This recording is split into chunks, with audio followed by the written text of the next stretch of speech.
Hey there, speculators. It is Rod, your Futures Fanatic. Welcome back to the Futures Fanatic channel. Futures Fanatics, part of TDG, the Traders Dev Group. We provide software, financial education, a whole bunch of good stuff for active futures traders, self-directed investors. Hey, because of this, I would say I go on more like an old Italian grandpa, but we are going to be super quick tonight, and I promise you, this is going to be a video format that I won't do very often, but just something that's very quick, just to update some of the themes that I've been covering in the last couple videos.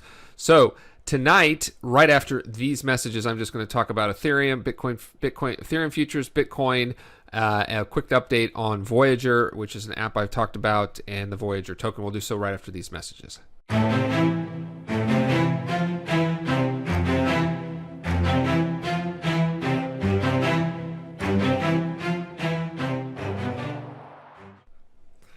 Okay, great. So here is Ethereum updated from a video I just did yesterday. So first day of trading, it traded basically in about a $200 range, pretty thin as you can see here. So very scattered, very low volume, but not bad for the first day of Ether futures. So that's what happened.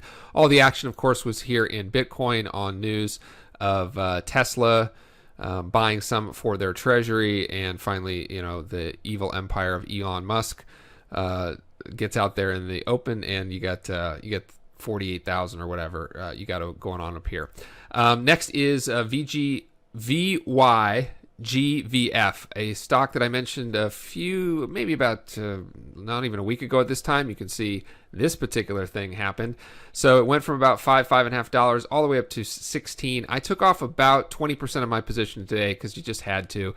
Market cap went from about 700 million at the time I made the video to about 2 billion. It's still a very tiny market cap, still a catalyst coming, but I did want to just do a quick update at least on what I've done with my position. I own it for much, much lower prices, but at this point, pullbacks that I talked about in that previous video are probably unlikely. And then the final thing is this happened, which is Voyager got so overloaded. This is the actual Voyager app that I recommended in that last video, that I've seen 15 or so people that I've referred over the last couple weeks, actually in the last 3 days, well, it's been about a week, have been getting this particular message here, not able to get into the app. So I think that's probably a good thing. Demand, surge in demand. I was actually having a little bit of issues with deposits, which is the first time I'd ever seen that. So anyway, out of a little bit of Voyager stock at nearly almost, for me, from where I got in, that piece is up thousands of percent, which is great.